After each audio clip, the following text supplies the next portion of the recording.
Hello, welcome to Hatton Games. Today we'll be breaking down a round between VOX and Fnatic on Dust 2.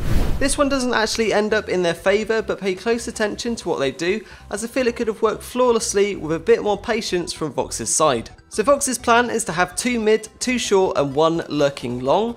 The 2 middle players would smoke both B ramp and CT spawn, then flash themselves into CT. This is done in such a way that Crim does not see them pass and has no info on anyone being there. VOX gaining control of CT gives another angle of approach to pinch the A site, whilst not relaying their strat to the Fnatic side. Unfortunately, Fnatic were playing a double short setup this round, and Yam and Havoc failed to win it over. After the second smoke is placed, they try to make a play through it and get punished by Flusher and also lose the bomb. This puts a big spanner in the works and Sponge is forced to no longer lurk but push long to get a pick. He manages to kill JW and then smartly draws the attention of both Pronax and Flusher, who had fallen back to the A site. Sponge does a brilliant job of essentially being a decoy, buying enough time for AZR and JKS to walk up CT undetected and clean up. This would have all gone to plan if the short control didn't fail, as VOX are left with little to no time to retrieve the bomb and get the plant.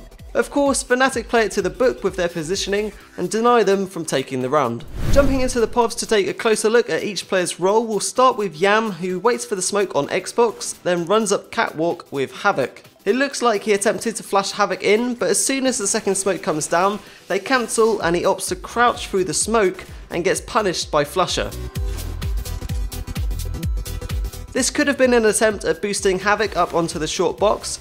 From Havoc's POV, he is jumping as he comes out the smoke.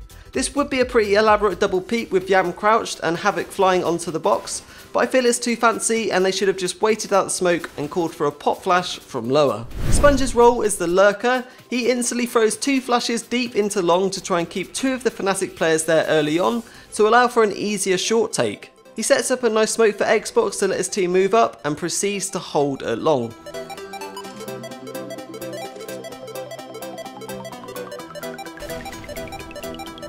Because the short push failed, he is forced to make a play by instantly pushing the smoke JW put down.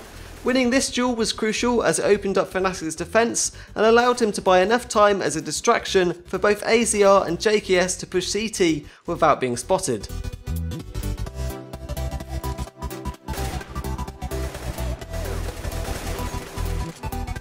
Unfortunately, he dies to Olaf's AWP trying to retrieve the drop bomb on short. AZR smokes CT and pop flashes once out mid doors and then again into CT spawn.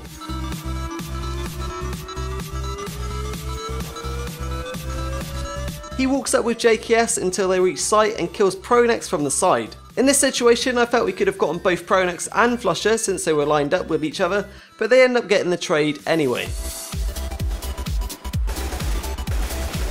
JKS smokes the other side of mid near the B ramp in order to block off Crim's vision, who is playing at window.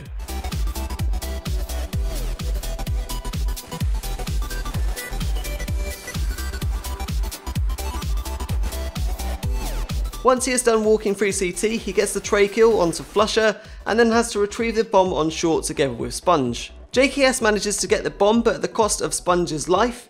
As he runs back, he only has 14 seconds to get a plant down and Crim just nails him from A ramp. Crim jump spots middle with a flash in hand, waiting for any sign of a B split.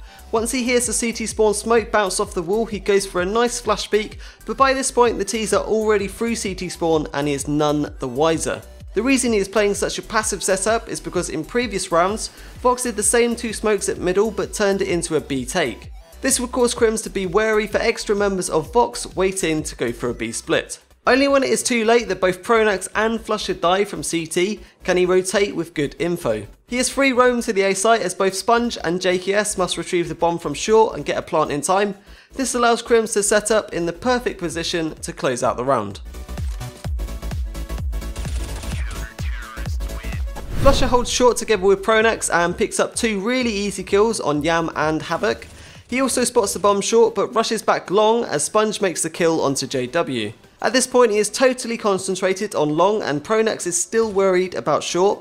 Neither of them know about AZR and JKS who are walking up on them in CT. This is where the credit really goes to Sponge for playing a distraction game long enough for his teammates to pop out on the side and get an easy trade. Obviously with what took place in the round, the strategy fell apart with VOX's impatient play at short. Had they taken a slower, more methodical route, it could have been a round in their favour. What I love about this strategy is that it enables you to always have the enemy team guessing. The two smokes out middle can be converted into either an A or B execute, making it incredibly hard for the CTs to read. The counter, however, would be to always have your A site player at CT, as he can be on for a quick rotate if it's a B, or in a pretty favourable position if they flash push through the smoke. Speaking about flashes, the one that AZR threw at CT spawn was actually quite ineffective. It lands in the very corner, making it invisible for a lot of common positions. He probably just threw it on a whim, but I think to run through a smoke with a flash that isn't working is just suicide. A better solution would be to throw it on the right hand side, as it will blind most spots in CT, as well as a B ramp player who is actively spotting. You should at least be able to make the trade on CT if he is forced to look away. Once the CTs start adapting with one in CT spawn, you can then always drop Nip's wall of smoke strategy and take advantage of their mispositioning. That's about it for this strat. Let me know what you guys think about it and leave any feedback or criticism in the comments. As always, thanks for watching and I'll see you guys next time.